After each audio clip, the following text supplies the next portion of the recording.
অনেকদিন পর চলে আসলাম আমার আরো একটি ডেইলি ব্লগ নিয়ে। সো আজকে সকাল থেকে সারাদিন কি করলাম প্লাস কি রান্না বান্না হয়েছে তা নিয়ে থাকছে আমার আজকের এই ডেইলি ব্লগটি। সো আসসালামু আলাইকুম সবাইকে, কি অবস্থা সবার, কেমন আছেন? সকালে ঘুম থেকে উঠে আমাদের প্রথম কাজ হচ্ছে নাস্তা বানানো। কি দিয়ে নাস্তা করব সেটাই রেডি করছিলাম। তো আম্মু হচ্ছে এখানে পরোটা ভেজে দিচ্ছিল। পরোটা খেতে আমরা অলওয়েজ অনেক বেশি পছন্দ করি, তবে সব সময় আসলে পরোটাটা করা হয় না। তো আজকে ভাবলাম কেননা পরোটাই বানাই, কারণ অনেকদিন ধরে খাওয়া হয় না। আজকে 2 দিন যাবত তো আমি আপনাদের সাথে কোনো ব্লগ শেয়ার করতেই পারিনি, কারণ একটু বিজি ছিলাম। এর মধ্যে আমি আবার দাদু বাড়িতেও গিয়েছিলাম আমার একটা দাদু ভাইকে দেখতে। তো সব মিলিয়ে আর কি বিজি থাকার কারণে ভিডিও আপলোড করতেই পারিনি। বাই দ্য ওয়ে, সকালে নাস্তাটা আমরা হচ্ছে পরোটা দিয়ে কমপ্লিট করি, আর এর মধ্যে আমার আম্মু হচ্ছে দুপুরে রান্না বান্না শুরু করে দিয়েছে। প্রথমে আমার আম্মু ডাল বসিয়ে দিয়েছে রান্না করার জন্য, তার কিছুক্ষণ পরে কিন্তু ডাল রান্না হয়ে যায়। এরই মধ্যে আমার আম্মু আমাকে বলেছিল চুলাটা একটু অন করে দেওয়ার জন্য, ডালটা নাকি এখনো ভালো করে হয়নি। সো যাই হোক, আজকে কিন্তু একটু গরুর মাংস রান্না করা হবে। ফ্রিজে অল্প একটু গরুর মাংস ছিল, তো আম্মুকে বলেছি যে আজকে এই মাংসটুকু রান্না করে নেওয়ার জন্য।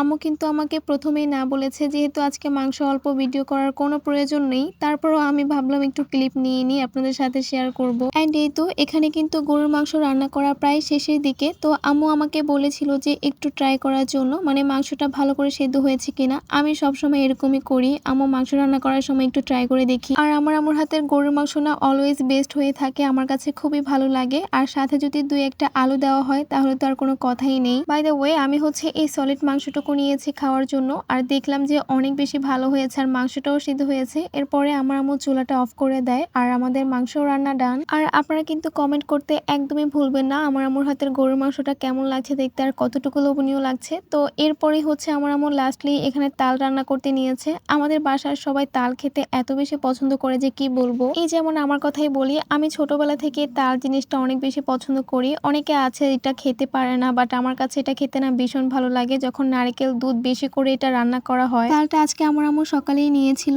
এখন হচ্ছে এটা জাল করে নিয়েছে সুন্দর করে। তো এখানে প্রায় 3টা তাল নেওয়া হয়েছে আর কি, 3টা তালের এতটুকুই হয়েছে। তো আমার আম্মু হচ্ছে 1 লিটার দুধ দিয়ে দিচ্ছে এর মধ্যে। আর আজকে আপনাদের সাথে একটা কথা শেয়ার করি, আমার জন্য না আম্মু তাল রান্না করে শান্তি পায় না। মানে যত বেশি দুধ দেয় আমার কাছে মনে হয় না যে দুধ অ্যাড করা হয়েছে, আমার কাছে এটাই মনে হয় যে আর একটু দিলে হয়তো বা আর একটু বেশি ভালো লাগতো খেতে। সো যাই হোক, তারপর রান্নাবান্না কমপ্লিট করে আমার আর কোনো ভিডিও ক্লিপ নেওয়া হয়নি, একেবারে খাবার টেবিলে চলে আসলাম। তো এখানে আমি আমার খাবারটা সার্ভ করে নিয়েছি, আর এখন হচ্ছে আম্মুকে বলছিলাম তরকারি দেওয়ার জন্য। আমার না আসলে লেবু ছাড়া চলেই না। তো যাই হোক, আমার আজকের ডেইলি মিনি ব্লগটি এখানে শেষ করছি। সবাই ভালো থাকবেন, দেখা হয়ে যাবে আমার অন্য কোনো নেক্সট ভিডিওতে। আর ভিডিও ভালো লাগলে অবশ্যই ফলো করে পাশে থাকবেন। তো দেখা হয়ে যাবে আমার অন্য কোনো নেক্সট ভিডিওতে। সবাইকে আল্লাহ হাফেজ।